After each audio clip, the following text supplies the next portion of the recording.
Good morning and welcome to today's webcast, Spring 2025 Not-for-Profit Accounting and Auditing Update. Before we begin, I'm going to play a brief housekeeping video.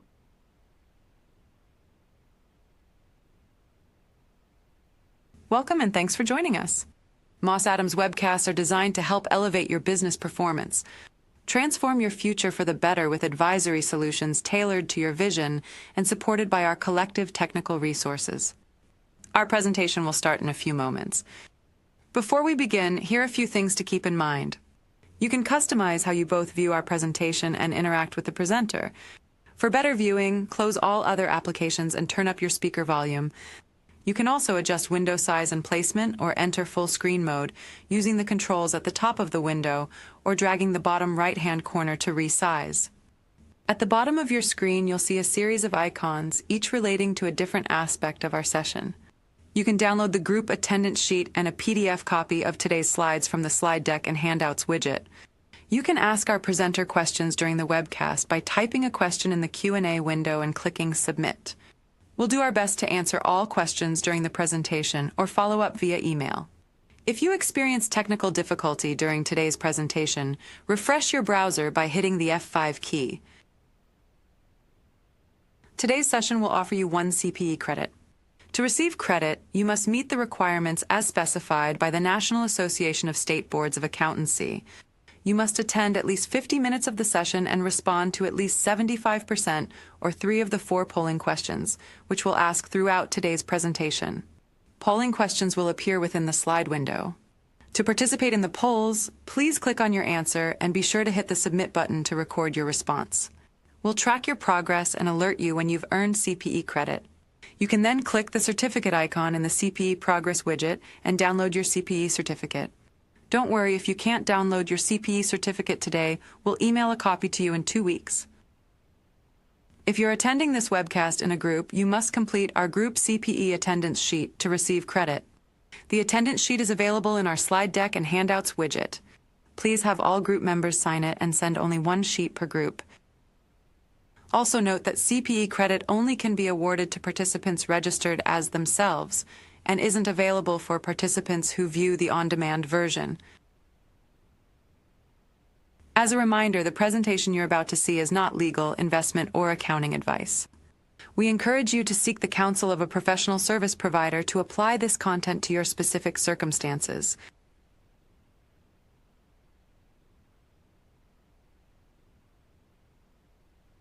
First off, I wanted to acknowledge our big news that Moss Adams and Baker Tilly are joining forces to create a new firm, one designed to serve the needs of the middle market. It's really exciting, and you can read more about it on our website from the link in the console. Now, I'm pleased to introduce today's presenters, Sasha Correnti, partner, and Kelly Jones, senior manager here at Moss Adams. Now, with that, I'll pass it over to Sasha to get us started. Thank you, Kiva. On this slide this morning, you can see our agenda. We will kick things off first with a brief audit and accounting update. I say brief, as the exciting news right now is there aren't a lot of things going on in the new standards front for not-for-profit organizations. It's fairly quiet, which I think we're all probably pretty happy about, given all of the fun that we've had over the last 5 to 10 years with new standards. So that's some good news. After that, I'll pass things over to Kelly, who will cover the uniform guidance update, as well as talk through some of the benefits of using artificial intelligence these days. Then I'll round things out with a few slides on what's going on in the current economic environment and what we all can be doing in order to address the ever-changing landscape. And if there's time at the end, we will have a brief Q&A.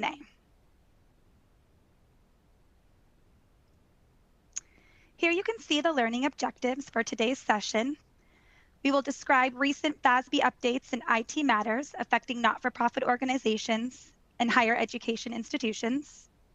We will describe current uniform guidance updates. We'll talk through how AI can benefit your organization and your institution. We'll describe some strategies for not-for-profit organizations and higher education institutions operating in what have become very uncertain times these days.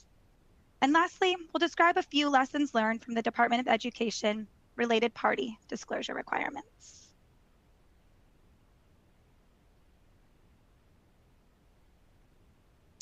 With To start that, things off, I we have think our we first.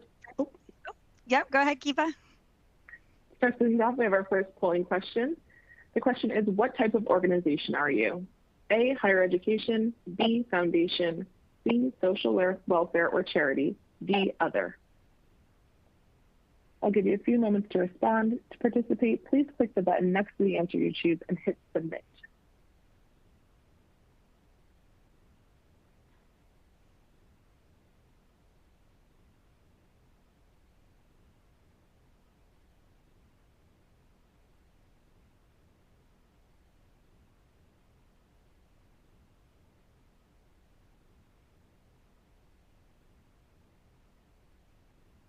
How are the For another responses moment, looking?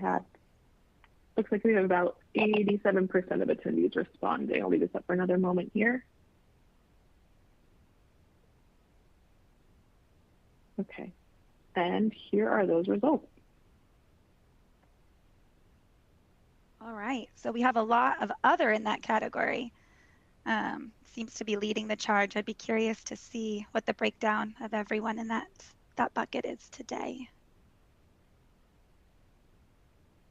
All right, let's move on.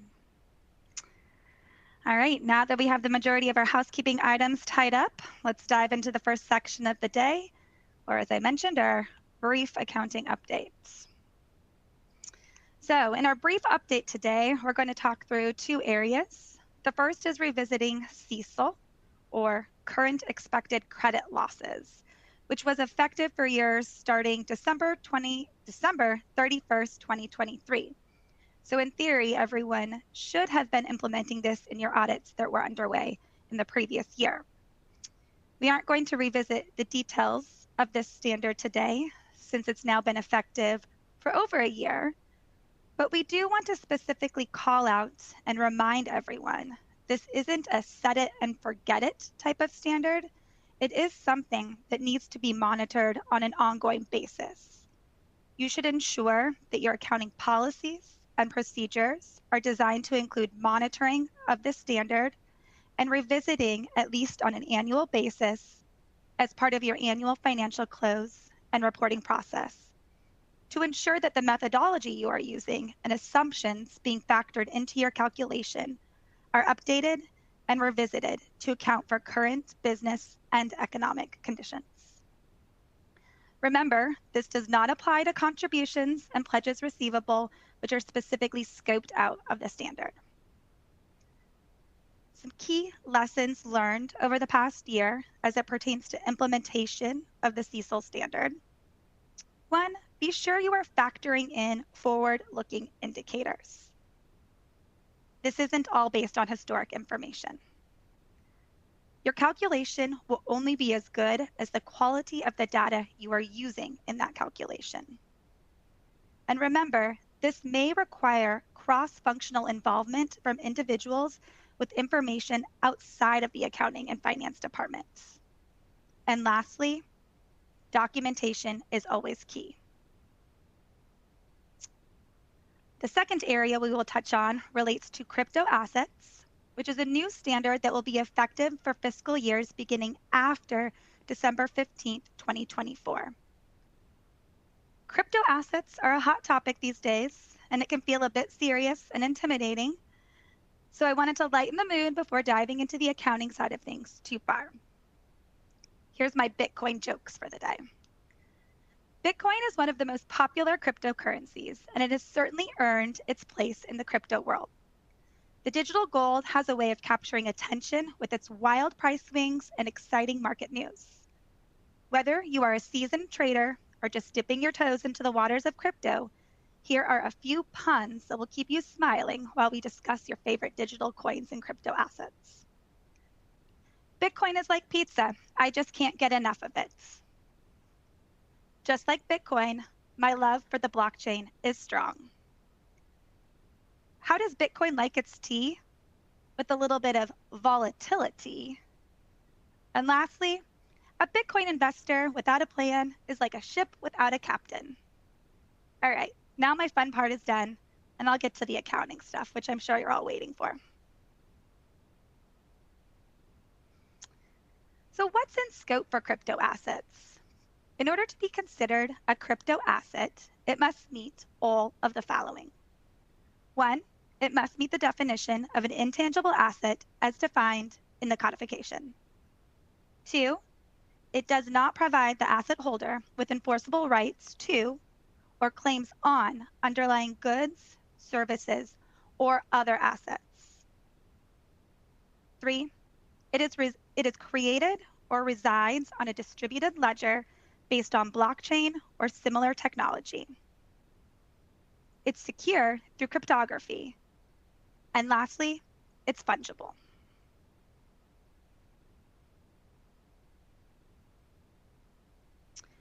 For presentation purposes on your financial statements, crypto assets are required to be reported separately from other intangibles on your statement of financial position. On the statement of activities, gains and losses on the assets will need to be shown separate from amortization and impairment of other intangible assets.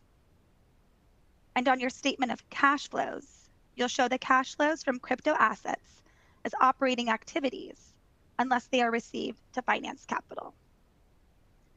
I will say, obviously, there is always a concept of materiality that plays into what you're doing with your crypto assets and your presentation.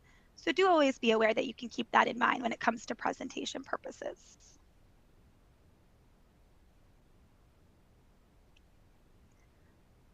The new amendments to ASC 350 add subtopic 350-60 to now provide guidance on the subsequent measurement, presentation, and disclosure of certain crypto assets. Entities are required to subsequently measure certain crypto assets at fair value, with changes in fair value recognized in net income on each reporting period. As was just mentioned on the previous slide, crypto assets are measured at fair value and are required to be presented separately from other intangibles on the balance sheet. The amendment under 350-60 also requires annual and interim disclosures where applicable in your financial statements. And the standard, as I mentioned, is effective for fiscal years beginning after December 15th, 2024. However, early adoption is permitted. So if you are an organization or entity going through your 12/31/2024 audit at this time, in theory, you would not be required to adopt this standard. However, you would have the option to adopt it now.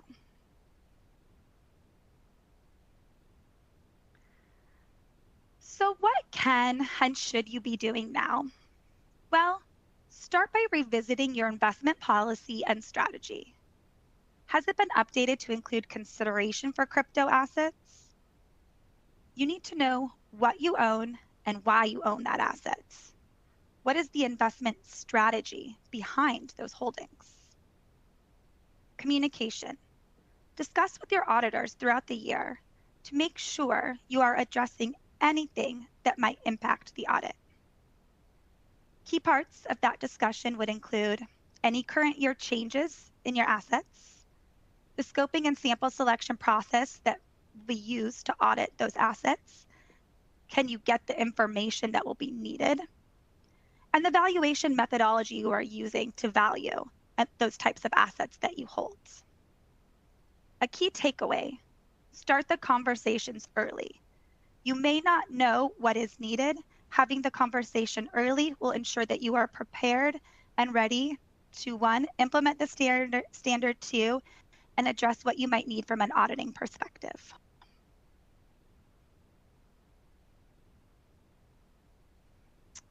All right, before I toss it over to Kelly to provide the uniform guidance update, woohoo, I wanted to mention a few things as it pertains to IT, which is hot topic.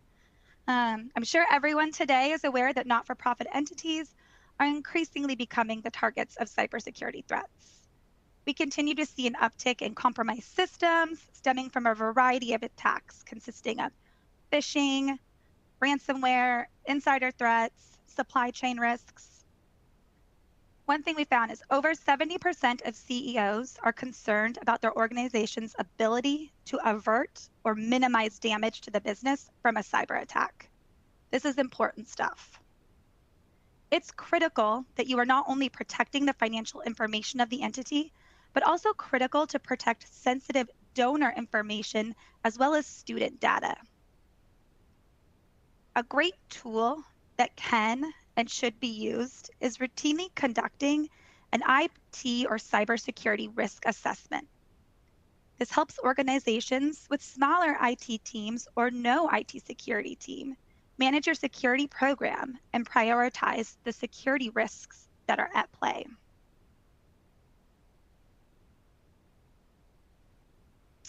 When developing and/or revisiting your cybersecurity risk assessment, you'll want to be considering the following: the inherent cybersecurity risk profile of the entity.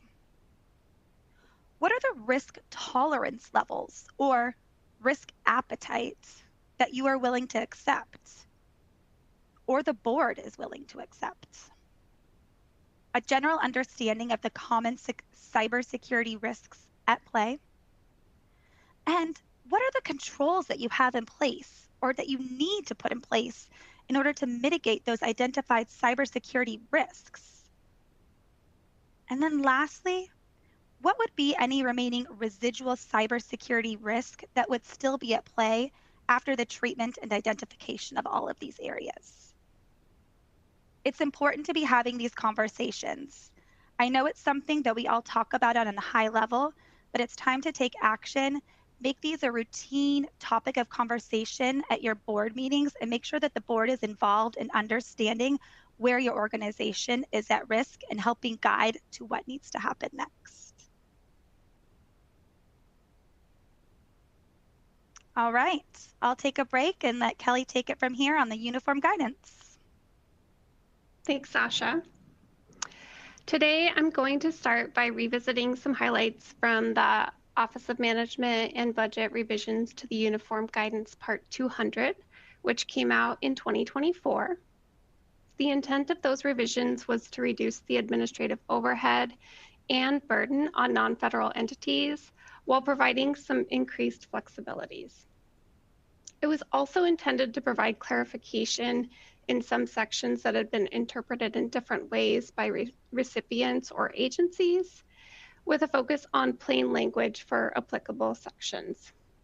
As a refresher, these changes are effective for fiscal years beginning on or after October 1st, 2024, or put another way, fiscal years ended September 30, 2025 and later.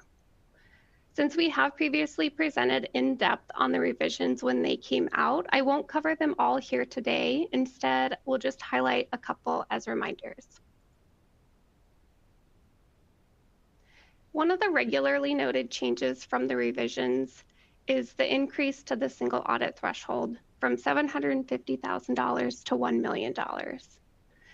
The Type A threshold also changes from $750,000 to $1 million for those entities with award expenditures from $1 to $34 million.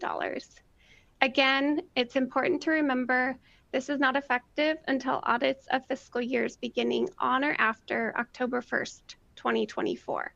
So if you're a June 30 year end and you're getting ready for your audits, just remember those key effective dates.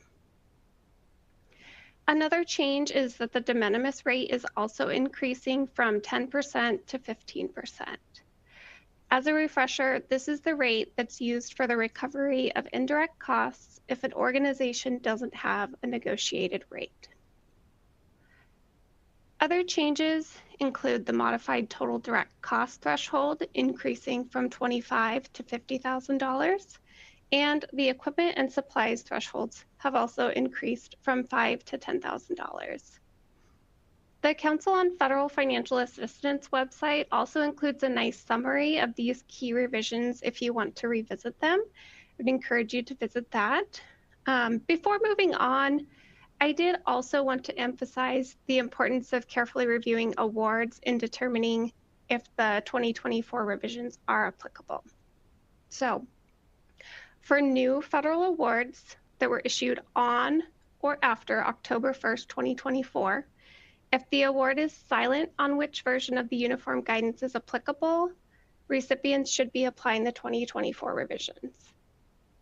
For existing awards that were issued before October 1st, unless an amendment to the award has been issued, recipients should continue to apply the previous version of the uniform guidance.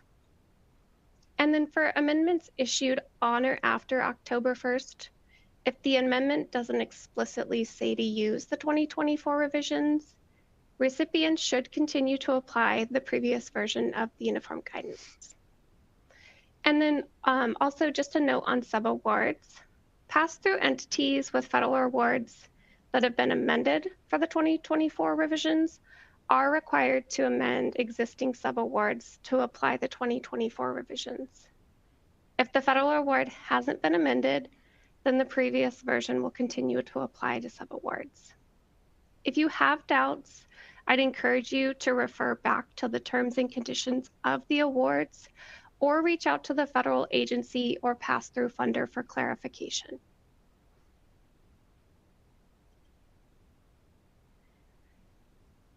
We do recommend that if you haven't already done so, that you assign an individual or individuals within your organization to be responsible for understanding the 2024 revisions and then training staff.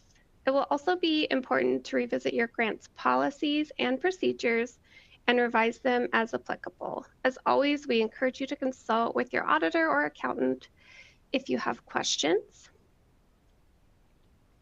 In addition to these changes, there have been changes at the federal level under the current administration that are also impacting organizations. We've seen quite a bit of activity the first part of 2025, and there continues to be uncertainty as we enter the second half of this year. We've seen some federal agencies and their grant programs significantly impacted. For example, USAID in February of 2025. There's an increased scrutiny on some of the COVID-19 spending deadline waivers. Some funding is also no longer in place if it doesn't align with agency goals. This has led to many legal challenges and overall uncertainty for entities that rely on federal funding. In addition to this, we've also heard reports of an uptick in the follow-up on previous audit findings. There's just an overall increased focus and scrutiny on fraud, waste, and abuse.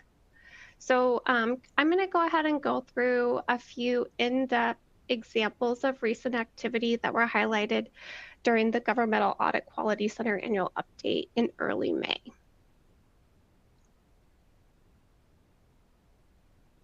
So Treasury issued a notice on March 25th informing recipients of coronavirus state and local fiscal recovery funds awards that Treasury intends to vigorously monitor recipients' methods of obligating funds by the December 31st, 2024 deadline.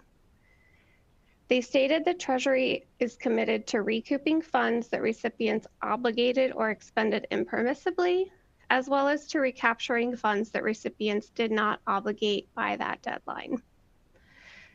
They also noted that recipients may receive information document requests and will be expected to promptly comply with those requests. If your organization receives one of these information document requests, it will be important to timely reply to those. I think this just really underscores the need for there to be ongoing communication at the organizational level so one of these notices doesn't slip through the cracks. A few days after the Treasury notice, on March 28th, the Department of Education issued a letter to recipients informing them of measures the agency is taking to shorten the liquidation period for the Education Stabilization Fund.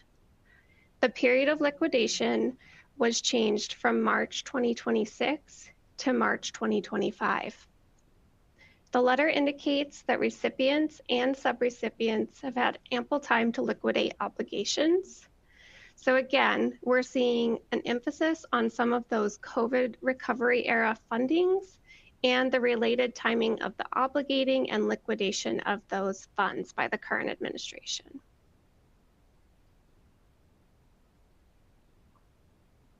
And then the last example here I wanted to talk through the National Institutes of Health and the Department of Energy memorandums came out related to indirect costs.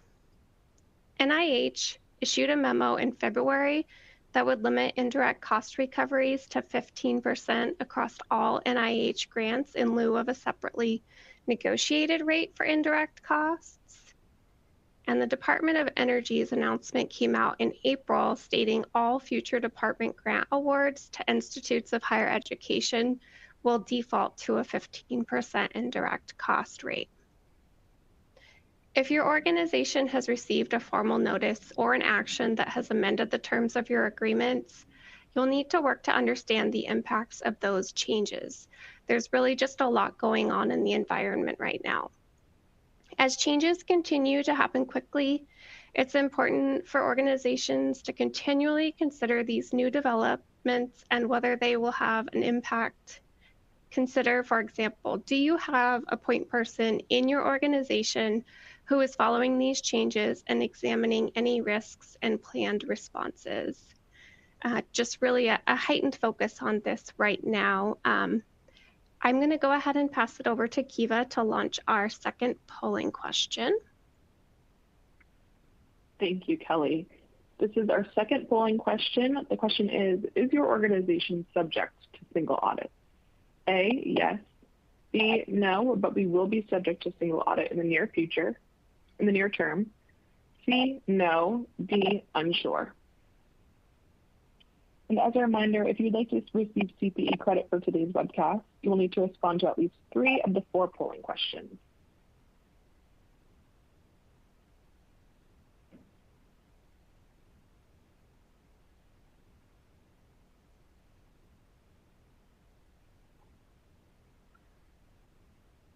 Okay, those responses are coming in. It looks like we're about 85% here. I'll leave this open for another moment.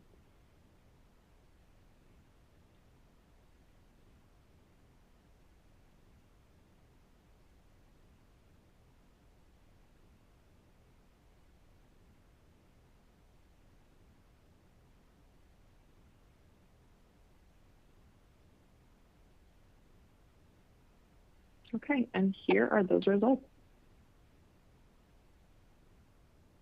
Thanks, Kiva. Looks like not quite half of the attendees today are subject to single audits, and then some there it looks like maybe will be subject to single audit here in the near future. So good to have a grasp of who's in the audience today. Switching gears a little bit now, I do want to talk through some of the potential benefits of artificial intelligence. AI continues to be in the news and a topic of interest for many organizations. I think this comes up in conversation for me quite a bit when I'm out visiting with clients. Specifically, we're going to talk today about generative AI, which is capable of using information and learning from a large database to respond to queries. So there's a definition here on the slide, but really what I'm talking about here is organizations that use generative AI can create a central knowledge center that will allow employees to search, access, and use up-to-date organizational knowledge quickly, and most importantly, safely, generating efficiencies and freeing up time for mission focus.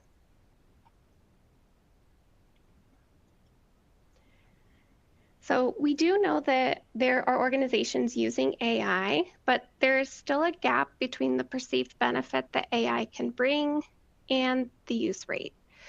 There was a working paper in 2024 that reported that 48% of funders and 66% of nonprofit respondents claimed their organization utilized some type of AI. The number of funders and nonprofits who believe that their organization would benefit from using more AI came in at 78 and 77% respectively. So there's definitely, a lot of people think that there's benefit to be gained. The use is starting to gain traction, I think continuing to do so. So let's talk about some of the ways that AI can be used as a tool to increase efficiency. One area that can benefit from AI is internal policies and procedures. We know that policy and procedure manuals are important tools. Oftentimes, a lot of work will go into developing them or revising them, but then they may get filed away and aren't referenced as often as they should be. They may feel cumbersome for employees who are looking for quick, specific guidance in real time. Generative AI can make it easier for employees to find the information that they're looking for, and it will provide tailored responses utilizing those policy manuals. Instead of employees searching the policy manual for the relevant section, AI can help to pinpoint a response, and it will also include references to the relevant content so that it can also be cross-referenced for accuracy and relevance by the employee for their situation. So for example, I can include a prompt to indicate that I'm asking about an HR-related matter, and then I can ask what the approval process is for time off. The AI will then provide me with a response while also referring to the specific section of the employee manual that covers this topic in case I need to review that policy. Oftentimes there's a link directly to the source material, which is great. And this can even be taken to the next step. So instead of just kind of asking for an answer on something that takes me out to the link, I can also ask how to perform a specific process.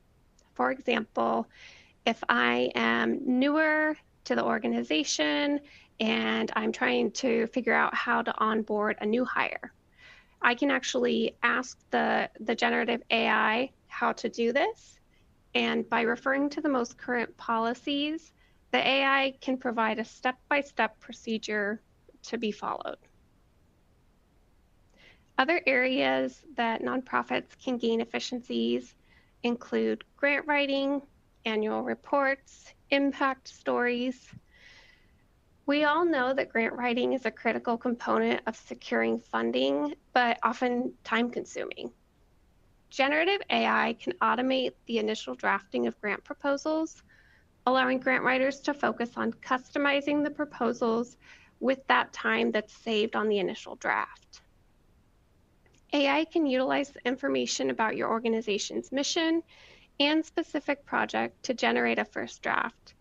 Again, this doesn't replace the work or thought of the individual, but it can provide a starting point, and it redirects the time spent to that highest value. While there are many potential benefits, it's also important for organizations to be aware of the risks associated with generative AI, especially if employees are using public platforms. Organizations must safeguard proprietary information so that it remains confidential, and they should also choose AI solutions that prioritize data security and compliance.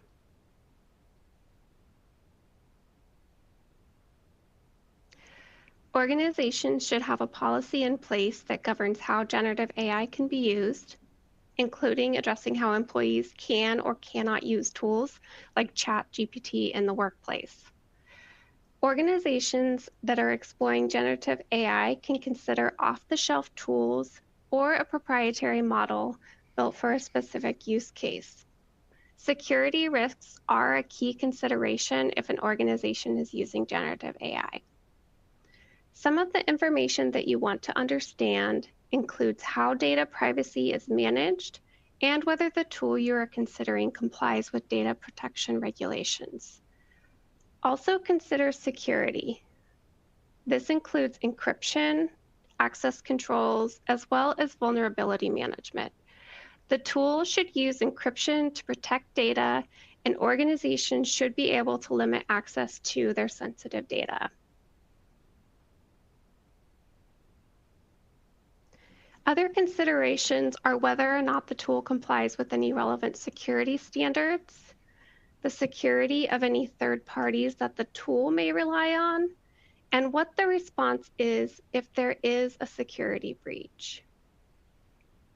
These are all questions to be asking as part of the decision to use a tool or before entering into a vendor relationship. Organizations should include a risk assessment as part of the decision to begin using generative AI and in determining whether to use an off-the-shelf tool. This is really an important decision that requires the implementation of guardrails and policies to govern the process. And remember, it is okay to start small. You can pilot a project to allow for exploration without a significant investment, see how that goes, and then take it from there. And with that, I'll turn it over to Kiva to start our third polling question. Thank you, Kelly. This is our third of 4 polling questions. Does your organization utilize AI? A, yes. B, no. C, not yet, but we're planning on it. D, no, and I don't, but I use it personally and I can't wait to incorporate it at work. For those of you who would like a copy of today's slide deck, you can download it from the folder that says slide deck and handout. We will also be sending the slides via email in the weeks after the webcast.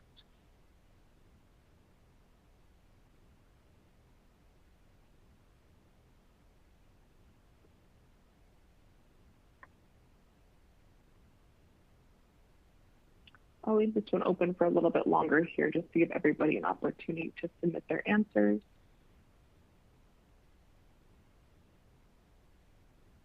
Just as a reminder to participate, please click the button next to the answer you choose and hit submit.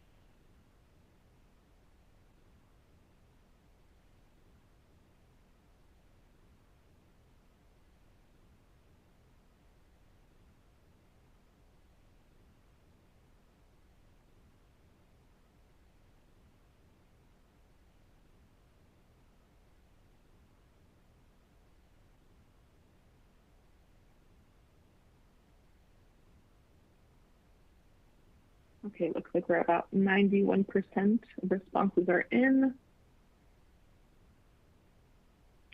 I'll change it over to those results here in a moment. Okay, here are those results.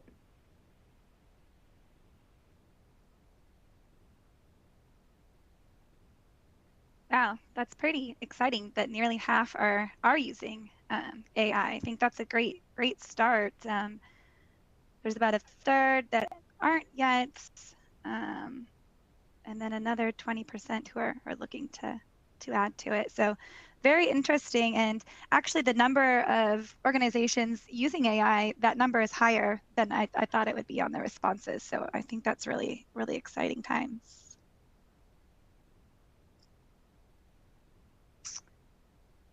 All right, so operating in the current environment. To say it's been a wild ride over the past 4 months would be an understatement.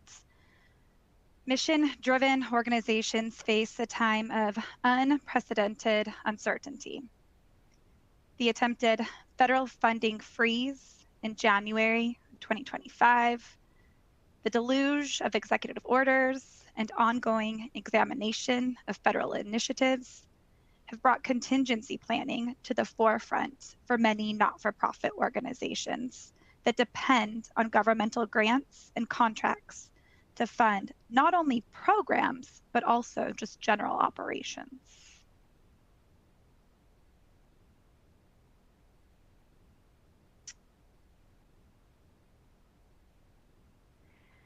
So, what do you need to be doing in these uncertain times? You need to ensure you are contingency planning. Understanding the key risk areas that are at play and at risk for impacts. Let's highlight a few of those areas that need to be factored into your contingency planning and questions that you at your organization should be asking. First off, funding. What is at risk and how does that play into your entity being able to carry out its mission and goals? Is your entity equipped to handle decreases or funding being fully taken away? From a financial perspective, how will you be able to respond to those risks? Secondly, program delivery. This ties directly into funding that we were talking about. But will you be forced to abort certain key programs of the entity? Are there other reserves that can help sustain these programs through the unforeseen future? What about human capital? What does all of this do to your workforce? How do you plan to respond and communicate with your teams and strategize them? How will you support them in what they might need? And governance. Does your board have the expertise to help navigate? Are there changes in structure or historical policies that need to be revisited? Ensuring that you are communicating with your board of directors, those in positions of governance, is key. They need to have a clear understanding of everything that is going on, and they need to know how to satisfy their fiduciary responsibility in supporting the organization. It's key to include them in all of these conversations. And lastly, shown here, what about public relations? I always say with not-for-profit organizations, you only want to be in the news for good news. From a PR perspective, what will the views of the community be regarding the organization and the strategic shifts that you may be required to make? Not-for-profit entities are continually asked to do more with less. And the current wave of activity is just another example of this fact holding true, unfortunately.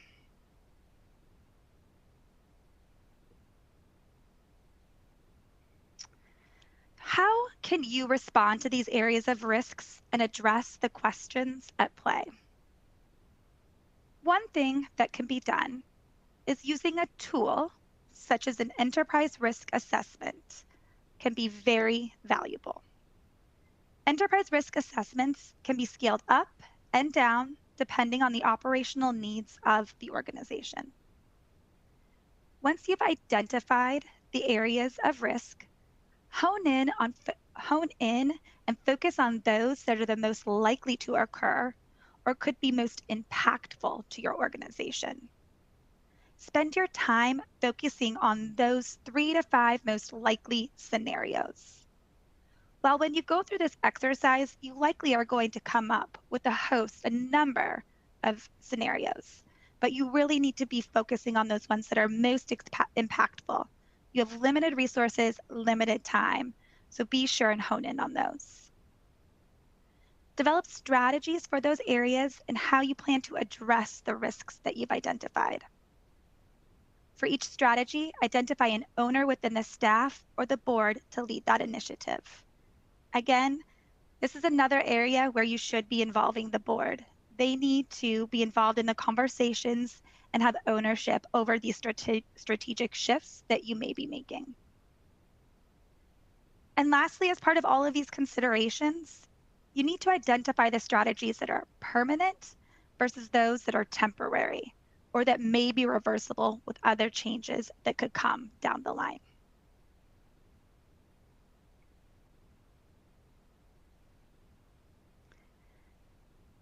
This slide further separates where those key areas of consideration might need to be. We've touched a few of these already, such as programs, finance, governance. But also make sure to be considering the impacts on your HR policies, your technology shifts, your plan for communications, both internal to the organization and external. And what does this do to your fundraising and development team and the messaging that they have out in the community? There will be unique stressors that are unlike anything you've ever dealt with before at your organization. And the best thing you can do is address these concerns, talk about them, and develop a plan.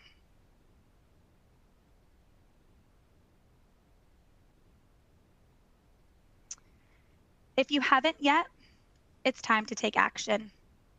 Review a plan with the board and your staff. Senior leadership needs to revisit the plan annually or potentially even more frequently as new risks emerge on the daily. depending on the pace of external change, will drive how often you need to be pivoting and revisiting your plan.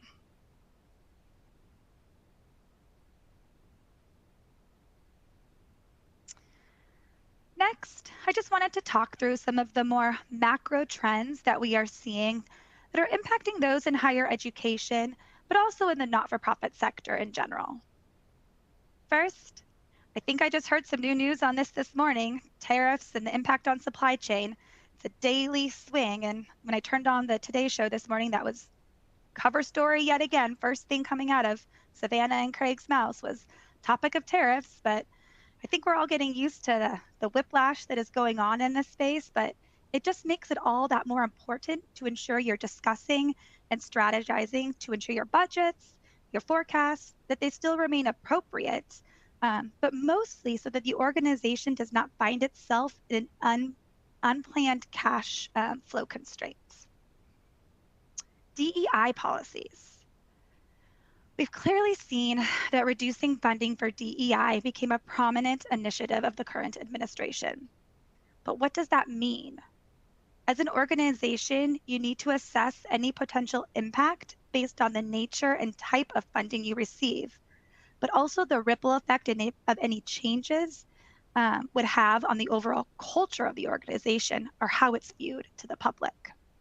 So really thinking not only internally, but external perception as well. Federal budget and potential cuts. We've been talking about this in the previous slide, but also considering how your indirect cost rate could be impacted. Kelly was talking about this earlier. Overall uncertainty related to the U.S. Department of Education and their related policies, right? In a letter back in March, it was communicated about the reduction in force and core functions of the Department of Education. There is an executive order out to eliminate the department altogether. The higher education endowment excise tax continues to be an area of concern. And lastly, the concern over international students. Again, another key thing that I saw on the news and as a headline of CNN just this morning. Taking it to an even more granular level, specific to business issues, also want to call out a few business areas that we are seeing presenting challenges. One, making sure you have the correct investment in essential technology. We talked about this a little bit earlier in the presentation, but that increased susceptibility to cybersecurity attacks and the increased sophistication with which the attacks are happening only further incentivizes and highlights the importance of having the right technology in place. Also, how do you plan to support and maintain your workforce? With all of these different changes, fiscally, will you be able to support them? What about from a supporting aspect with regards to all of the programmatic changes, the DEI changes? How will you make your workforce feel supported? Messaging and communication to the community regarding your mission and the value it pertains, specific to a higher education degree. What does that look like? And then ensuring that you have the successful student outcomes to support all of those conversations. And then, I know I'm sounding like a broken record today, but also how are you navigating the resource constraints that you will be facing?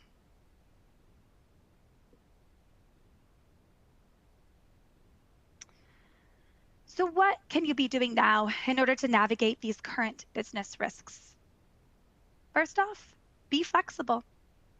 Changes continue to happen at a rapid pace. Be nimble and flexible. Review your policies. Are your policies compliant with funding source requirements? Lastly, continue to assess your risks as well as the trends. New things are happening on the daily. You need to be assessing the latest developments to determine the impact on the organization and how you plan to respond. Who is tasked within each department to being on top of those changes, to knowing what is happening, communicating it to those that are in charge of specific risk areas, and then taking action.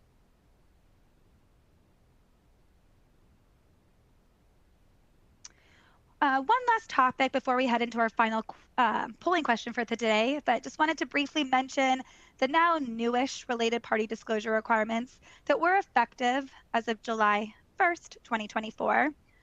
This was a change made by the Department of Education related to related party disclosures. Kind of a fumble over words there. The Department of Education is now requiring a broader set of disclosures in the notes to the financial statements than those that are currently required under GAAP per ASC 850. The broader disclosure requirements include the identification of all related parties based on the definition of a related party set forth in the guidance, and in addition, a level of detail that would enable the Secretary of Education to readily identify those related parties. What this does is that with this change is it removes the concept of materiality, which we are all familiar with in GAAP reporting, and instead is requiring the disclosure of all related parties exclusive of the concept of materiality.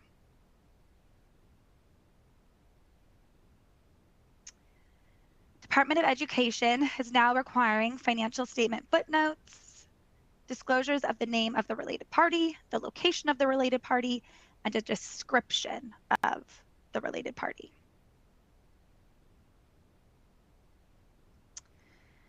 We are all still waiting to see how and when the Department of Education plans to review this information. Given all the federal constraints and limitations on departments being sanctioned by executive orders, it's the Wild West out there, as I started this presentation with, and honestly, we aren't even sure how the department will even handle or have the staff of individuals to review the information from these new requirements. Wish we had a better update, but at this time, we will continue to hear more in the coming months. Not much to report at this time, but what you can do in the meantime is you can revisit what you reported from your first year, make sure that how you did it you think is the right way to be doing it.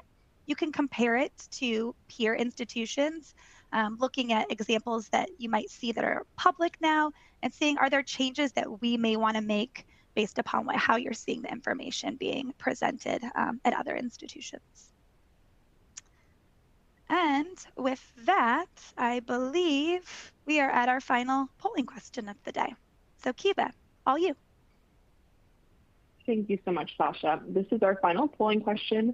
The question is, what topic did you find most interesting or relevant? A, accounting standard update. B, uniform guidance update. C, AI update. D, navigating the current environment. Once you have completed all CPE requirements, you will be able to download a PDF of your CPE certificate from the CPE progress window.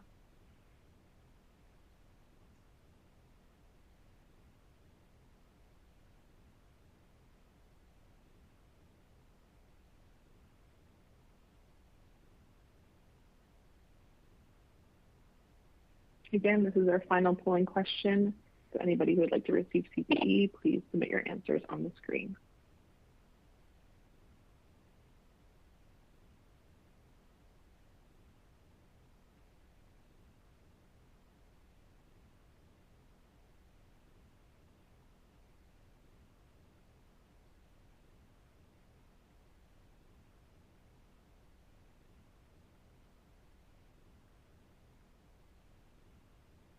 Okay, it looks like we're about 80% responses.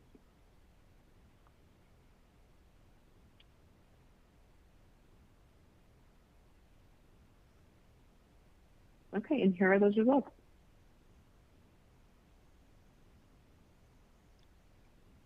Oh wow, a really healthy mix. I'm kind of surprised to see that, but I think that's great. It shows that there's a lot of things out there that people want to hear about and things impact different organizations. And so it's nice to see that maybe we were able to touch on some of those and what might be beneficial. So thank you for sharing all of that. Okay, Sasha and Kelly, it looks like we have a few moments left for a little bit of Q&A. I'll just jump right in here from some audience submitted questions. Kelly, this one's for you. Will the 2025 compliance supplement be revised to address the new uniform guidance? Thanks, Kiva. Yes, it's going to address both the prior and current uniform guidance requirements. I did check this morning. I didn't see that the 2025 compliance supplement is out yet, but I know it is expected soon. And part 3 is where there will be a significant change. It'll be divided up into 2 parts. Part 3.1 will describe the requirements for use when testing federal awards subject to the previous uniform guidance. And then part 3.2 will be for use when testing any awards subject to the revised 2024 uniform guidance. So going back to what I was talking about before, where it's just super critical to be thinking about those awards and what the timing is for those. Okay, great. Sasha, I have one for you. Are you seeing that CECL has a material impact with your not-for-profit organizations? It seems like it mostly impacted disclosures. Yeah, I think that's a pretty spot on question. I would say for my client base in general, there wasn't a material impact quantitatively to the value assigned to the allowance. I do have a few clients that work in the micro lending space or engage in small business lending, for which there was impact to the way, well, it impacted the way they calculated, but into the actual allowance number itself, there was an adjustment. It wasn't material. And I would say in general, yes, it was mostly the changes were encompassing how things were disclosed, and then obviously the policy for which you are using to calculate that relevant allowance. Thank you, Sasha. And I think we have time for just one more here. Kelly, I will give this one over to you. How can I stay up to date with the evolving changes at the federal level? Thanks, Kiva. That's a good question. I think it's something we're probably all kind of grappling with. It's kind of like drinking out of a fire hose at this point. I think that things that people can do are staying in touch with your federal agency contact. Don't be afraid to reach out to them if you've got questions. We talked about this during the presentation, but again, I would consider assigning kind of a specific individual to help with tracking updates, making sure you're looking at reputable sources, and also just kind of engaging with your peer networks where organizations can share insights, best practices. I think those are all things that we can do to try to stay up to date with those and just keep communicating, talk to your peers, talk to your auditors, reach out. I think that's kind of the best we can do right now. Great, thank you, Kelly. And thank you both, Sasha and Kelly, for a great presentation today. If we didn't have time to answer your questions, we will do our best to follow up with you after the webcast. But as always, please feel free to reach out to either of our presenters if you have additional questions. We invite you to visit our website for more resources on the information discussed today, many of which are linked in the handouts window. Finally, here's a link to a survey for today's presentation. Your feedback is always appreciated. Again, thank you for joining us and take care, everyone. Thank you, Kiva. Thanks.